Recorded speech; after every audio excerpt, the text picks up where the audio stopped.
Nahdlatul Ulama atau Kebangkitan Ulama berdiri pada 16 Rajab 1344 Hijriah atau 31 Januari 1926 Miladiah.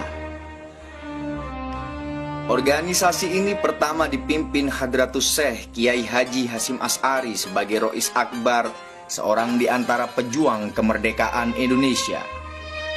Sebagai ketua Tanfidiyah pertama kali atau istilah saat itu Presiden Tanfidiyah adalah Haji Hasan Gipo.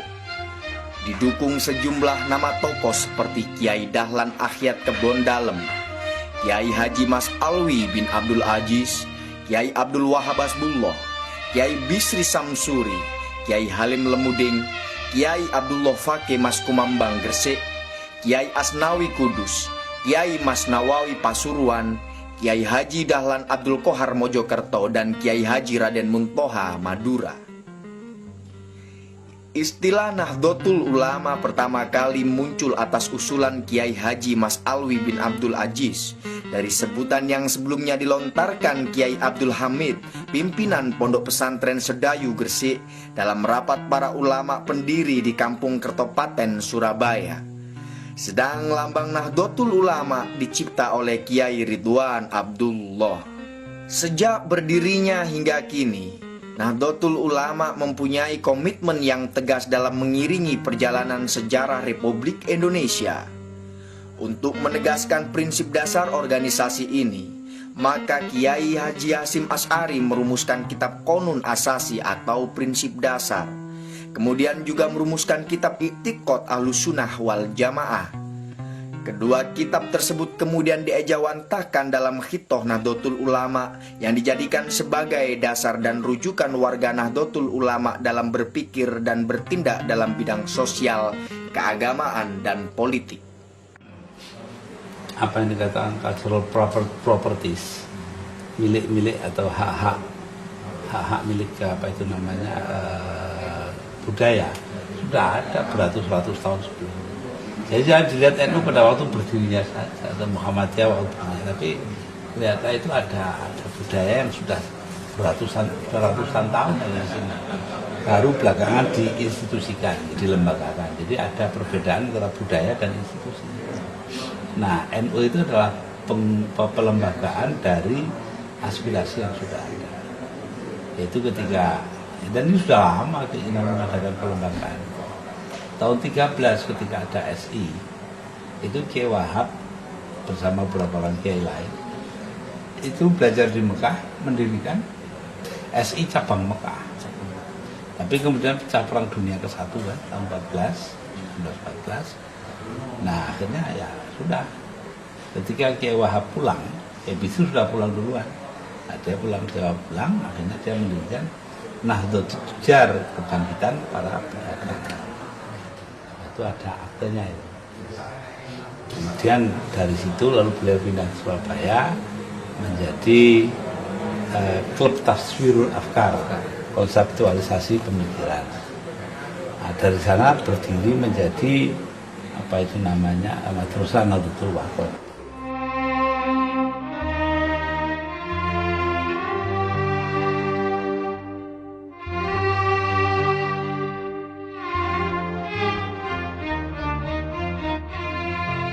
Kalangan pesantren yang sejak awal dengan gigih melawan kolonialisme merespon kebangkitan nasional 1908 dengan membentuk organisasi pergerakan seperti Nahdlatul Wathon atau Kebangkitan Tanah Air pada tahun 1916 di Kawatan Surabaya yang dipelopori Kiai Wahab Hasbullah bersama Kiai Haji Mas Mansur yang kemudian keluar dari Nahdlatul Wathon aktif di Muhammadiyah.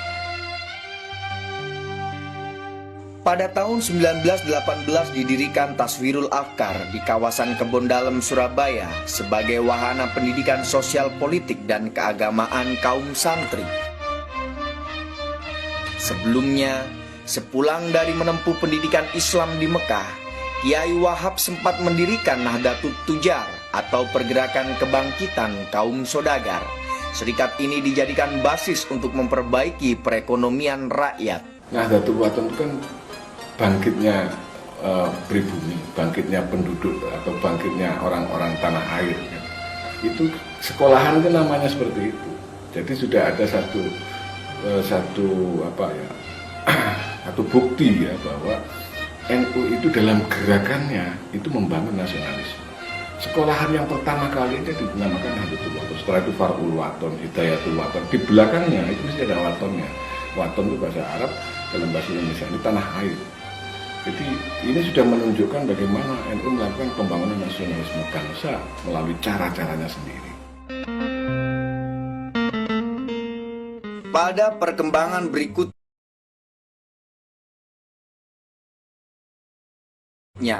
Nahdlatul Wathon kemudian berkembang sangat pesat dan memiliki cabang di beberapa kota.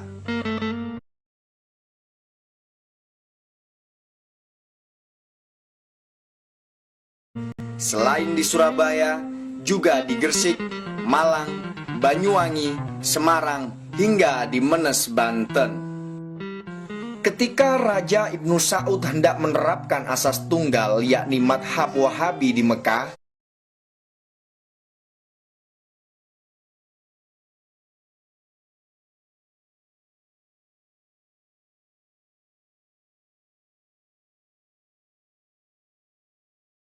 serta hendak menghancurkan semua peninggalan sejarah Islam maupun pra-Islam yang selama ini banyak diziarahi karena dianggap bid'ah, mendapat sambutan hangat dari kaum modernis di Indonesia, baik kalangan Muhammadiyah maupun PSII. Sebaliknya, kalangan pesantren yang selama ini membela tradisi keberagaman yang sudah berlangsung lama, menolak pembatasan bermadhab dan penghancuran warisan peradaban tersebut. Didorong oleh minatnya yang gigih untuk menciptakan kebebasan bermadhab serta peduli terhadap pelestarian warisan peradaban, maka kalangan pesantren terpaksa membuat delegasi sendiri yang dinamai dengan Komite Hijaz. Komite ini diketuai Kiai Haji Wahab Hasbullah bersama Syekh Ahmad Ghonaim Al-Misri dan Kiai Asnawi Kudus. Dengan dukungan Haji Hasan Gipo dan Haji Burhan, berhasil dikumpulkan dana untuk memberangkatkan para kiai ke Mekah. Atas desakan kalangan pesantren yang terhimpun dalam Komite Hijaz dan tantangan dari segala penjuru umat Islam di dunia, maka Raja Ibnu Saud mengurungkan niatnya. Hasilnya, hingga saat ini di Mekah bebas dilaksanakan ibadah sesuai dengan madhab mereka masing-masing. Itulah peran internasional kalangan pesantren pertama yang berhasil memperjuangkan kebebasan bermadhab dan berhasil menyelamatkan peninggalan sejarah dan peradaban yang sangat berharga. Kemudian Nahdlatul Wathon ini mempunyai kegiatan yang menyangkut ibadah haji. Karena Saudi Arabia lahir tahun 24, nah mereka bermadhab Hambali, maka kiai-kiai di sini itu kumpul lalu minta kepada Raja Saudi supaya diperkenankan ibadah haji menurut cara masing-masing Komite Hijaz. Berangkat dari Komite Hijaz dan berbagai organisasi yang bersifat embrional dan ad hoc, maka setelah itu dirasa perlu untuk membentuk organisasi yang lebih sistematis untuk mengantisipasi perkembangan zaman. Setelah berkoordinasi dengan berbagai kiai se-Jawa dan Madura, maka muncullah kesepakatan untuk membentuk organisasi yang dinamakan Nahdlatul Ulama. Nah, ketika kemudian dapat jawaban bahwa boleh, ya sudah, bubarkan teorinya Komite Hijaz. Tapi lalu Kiai Hasim diberitahu bahwa eman-eman itu kalau bubar, teruskan aja lah. Nah, dapat nama Nahdlatul Ulama itu meminjam dari kitab Syarah Al-Hikam, Syarah Al-Hikam dari Ibnu Athaillah As-Sakandari, bahwa di sana ada kata-kata la tashab man la yunhiduka ilallahi haluhu wa la yadulluka ilallahi maqaluhu. Jangan kau temani, artinya jangan jadikan guru orang yang tingkah lakunya tidak membangkitkan kamu kepada Allah. La yunhiduka ilallahi haluhu wa la yadulluka ilallahi maqaluhu, dan kata-katanya tidak menunjukkan kamu kepada Allah. Jadi NU itu lahirnya karena itu. Lalu bagaimana hakikat NU? Ya, seorang atas pertahanan Stalin pernah cerita pada saya bahwa NU ini adalah organisasi yang aneh, psikik. Dalam statutanya ditulis berdiri untuk 29 tahun. Nah, mana ada begitu. Nah, tapi dia ya, 29 tambah 50, 26 kan 55. Pertama kali NU menjadi pemenang dalam pemenang ketiga dalam pemilu di atas PKI ya 55. Kemudian 55 ditambah 29, 84. Ketika itu merubah asasnya dari asas Islam menjadi asas Islam.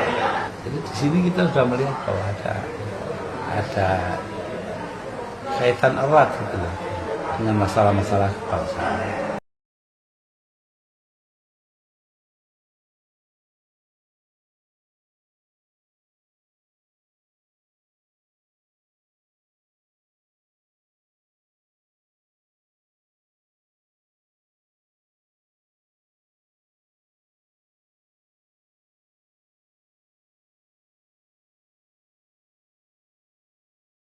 Yang menjadi pijakan warga Nahdlatul Ulama memelihara nilai-nilai lama yang baik dan menerima nilai-nilai baru yang lebih baik, maka Museum Nahdlatul Ulama didirikan.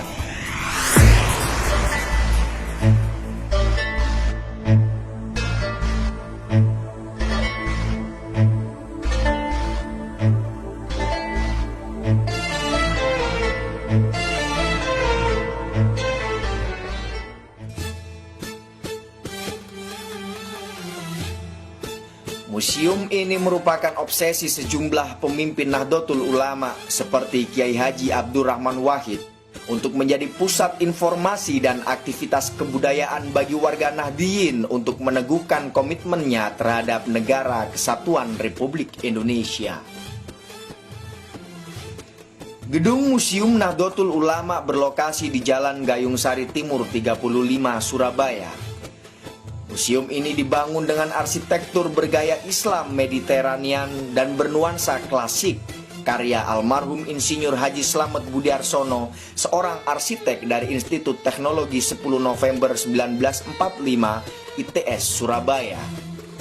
Gedung berlantai 3 dengan luas bangunan 900 meter persegi ini berdiri megah di tengah areal seluas 3000 meter persegi, berjarak lebih kurang 300 meter arah ke timur dari Masjid Al-Akbar Surabaya, sehingga memungkinkan untuk dijadikan tempat tujuan wisata religi setelah makam dan Masjid Agung Sunan Ampel dan Al-Akbar Surabaya.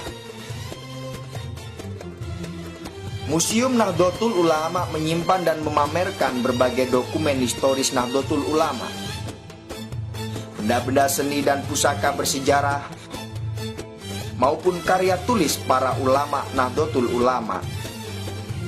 Di museum itu terdapat perpustakaan yang menyimpan karya-karya ilmiah dari berbagai kalangan tentang Nahdlatul Ulama dan pesantren, serta terdapat juga ruang yang khusus memamerkan karya kerajinan warga Nahdlatul Ulama. Dalam galeri dan koleksi terdapat ruang-ruang khusus. Di ruang Wali Songo misalnya, menyimpan berbagai informasi penting untuk mengetahui benang merah antara pola keagamaan dan tradisi yang dikembangkan oleh Nahdlatul Ulama dengan ajaran-ajaran para wali penyebar Islam di Indonesia, khususnya di Pulau Jawa. Di ruang Wali Songo memamerkan petilasan sejarah Wali Songo, meliputi replika makam para wali, berbagai hasil seni dan budaya pada era penyebaran Islam di Indonesia, kitab-kitab para wali, termasuk peninggalan-peninggalan kerajaan Islam di Jawa. Sebuah kitab tua yang ditulis pada abad ke-16, kitab Ambyo tentang riwayat para nabi pun tersimpan dan menjadi koleksi Museum Nahdlatul Ulama. Juga terdapat ruang khusus yang memamerkan benda-benda pusaka peninggalan para pendiri Nahdlatul Ulama, seperti tongkat Hadratus Syekh Kiai Haji Hasyim Asy'ari, sketsa dan foto pesantren-pesantren dan penjara yang pernah ditempati pendiri Nahdlatul Ulama. Saya tidak bisa, saya tinggalkan. Ini adalah tinggalan dari siapa yang kita kholi ini. Pada setelah Wahabi membongkar apa yang disebut daripada makabir, cungkup-cungkup, ubah-ubah para sahabat, para ulama-ulama besar, itu ulama-ulama Mekah tidak mampu untuk mengendalikan yang hal itu. Tetapi apa yang terjadi? Mbah Wahab sebagai pimpinan Jam'iyah Nahdlatul Wathon, yang walau Nahdlatul Wathon itu artinya gerak atau bangkitnya pencinta tanah air, tapi Nahdlatul Wathon mempunyai anak organisasi keislaman, yaitu Jam'iyatun Nasihin, yang diketuai oleh Kiai Asnawi Kudus. Tahun 25 pada waktu itu diputuskan ulama-ulama Jam'iyah Nahdlatul Wathon mengirimkan utusan menghadap Raja Abdul Aziz. Kemudian yang ditunjuk pada waktu itu, saya diceritai oleh orang tua saya dan ulama-ulama yang dahulu, mestinya dipimpin oleh Kiai Asnawi.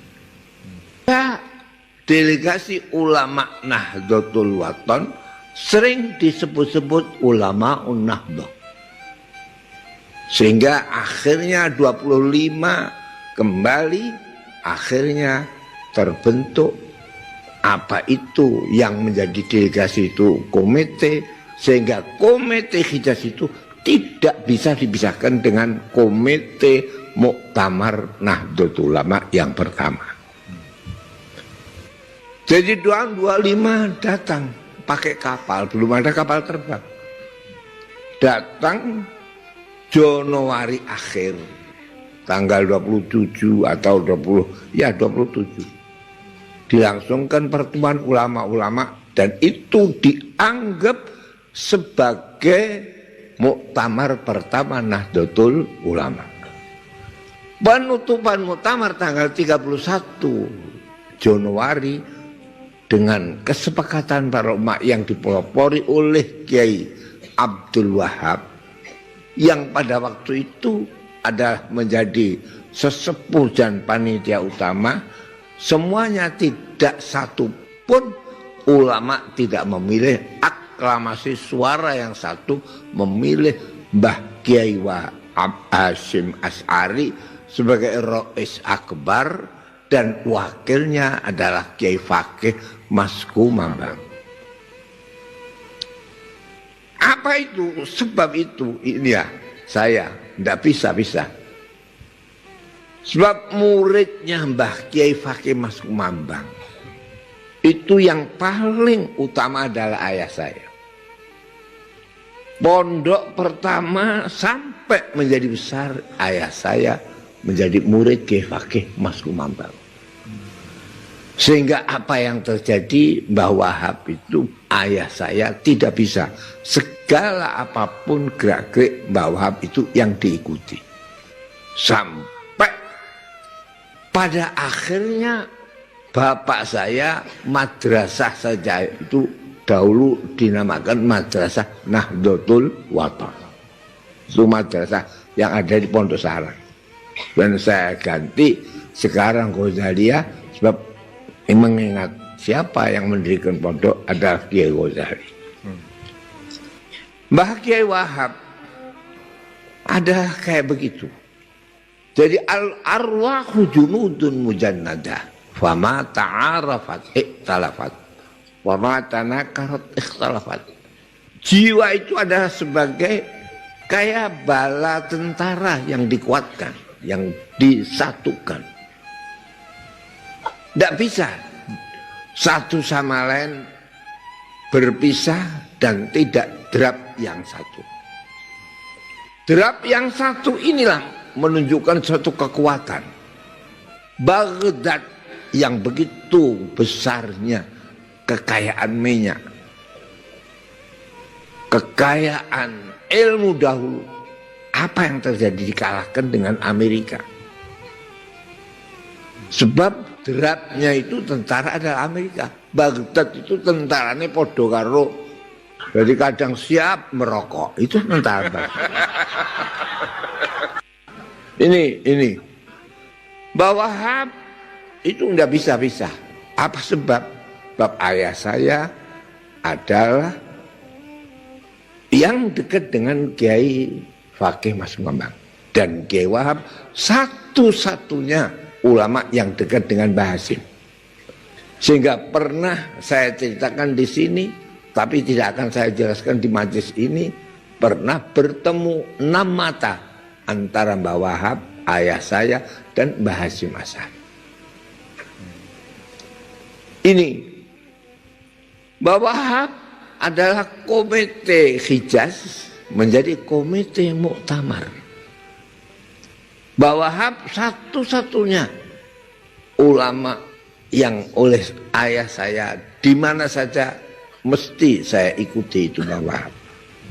Sampai ada NU keluar dari Masyumi jadi partai, itu Mbah Wahab. Bapak saya pertama kali saya harus ikut Mbah Wahab.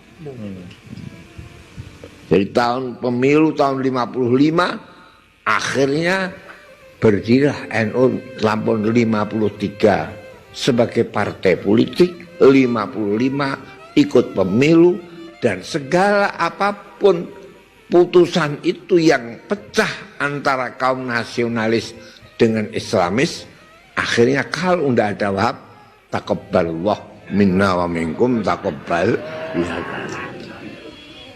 Ini saya menyaksikan. Apa itu terjadi sampai ada peraturan partai harus berdasarkan sama satu. Tidak boleh ada partai yang berdasarkan Islam. Sehingga Mbah Wahab ikut.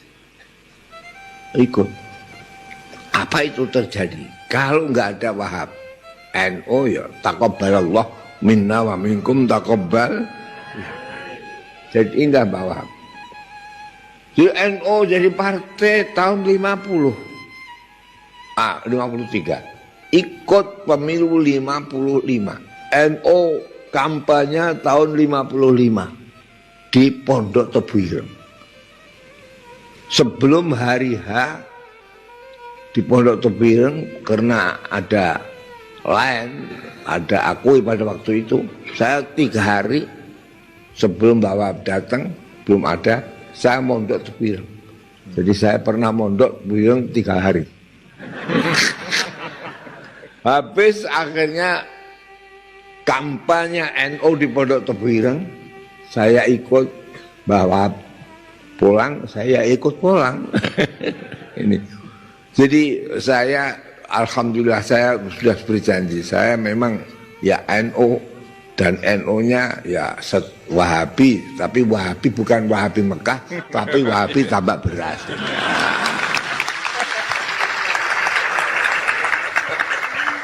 Saudara-saudara sekalian yang saya hormati, kita mengetahui umat Islam sesudah Nabi itu siapa yang menjadi panutan? Adalah ulama. Ulama itu tiap 300 tahun berubah. Ini harus diketahui. Kalau 300 zaman sahabat tabi'in. Jadi 300 tahun. 300 tahun ini akhirnya berubah 400. 400 siapa? Waktu ada perubahan itu Abu Bakar Al-Baqilan.